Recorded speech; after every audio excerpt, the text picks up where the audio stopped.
Valorant lore tends to get dropped on us in little bite-sized chunks, which is really fun and great until people take a little hint or interaction way too far. This leads to misconceptions and myths that spread like wildfire. Most are harmless and pretty funny, but some others get bad, so let's dive into some of them. A super common one I hear is that Omen is an octopus. There's an old player card from one of the first battle passes that has an octopus holding on to a piece of radianite. With so much mystery surrounding Omen and his past at this point, many people theorized that the octopus was actually Omen. The devs later told us they thought it was so funny and awesome that they started adding more little nods to this theory, such as an octopus buddy called Ancient Mysteries Revealed. The octopus is red when you equip it on every gun except Omen's skin from tier 10 of his contract. When you equip it on that gun, the octopus changes colors from red to a blue-black. They even added a card of Omen knitting an octopus. But devs confirmed that Omen is indeed not an octopus, but these were just fun little nods to the funny theory that spread like wildfire. Another Omen theory that was spreading for a while was that Iso and Omen were the same person. Iso's real name is Zhao Yu Li, and Zhao can be translated as an omen or foreboding feeling.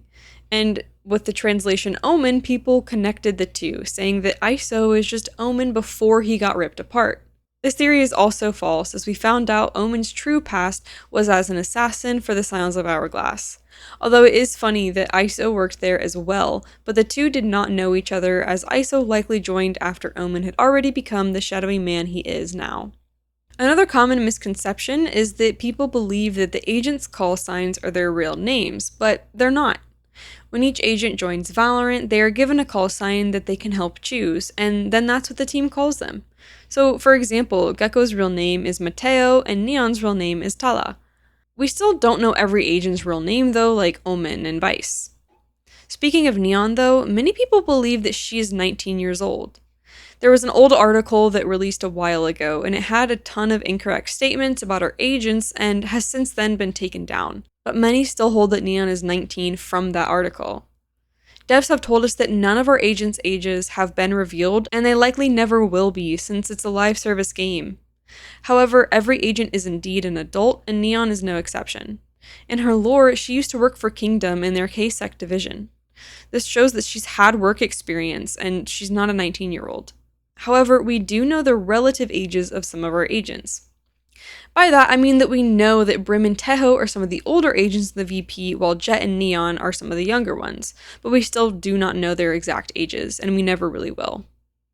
The theories about Agent 8 are vast, and some believe that Agent 8 is just another agent we already know hiding in plain sight.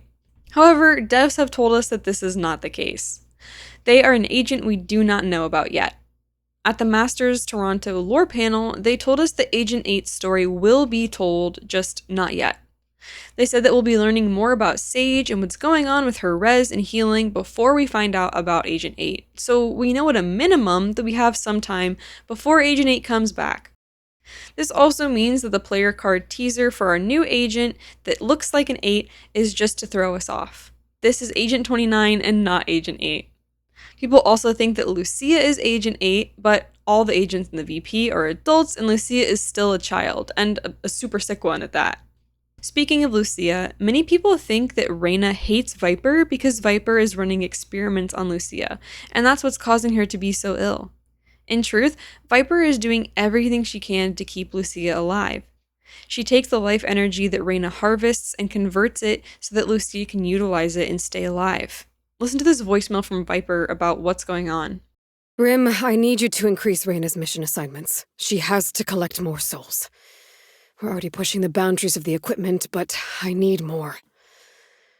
It's the transfer process. I'm losing too much in the conversion. For every unit infused, another 2 are lost. Life energy isn't exactly my area of expertise. I know this has dragged on. I thought I'd have a solution by now, a way to stabilize the chemical radiant equilibrium, but... But we owe it to Raina.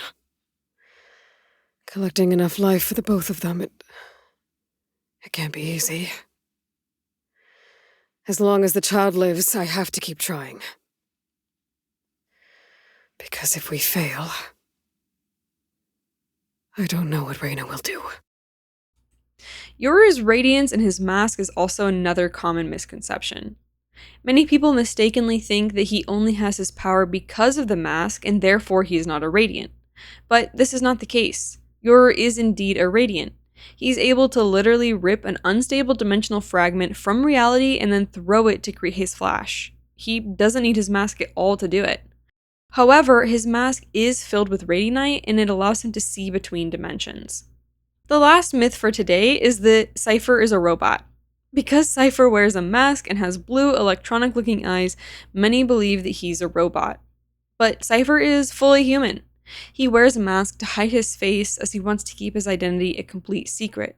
And in his mask are the blue lenses that utilize vision enhancing tech.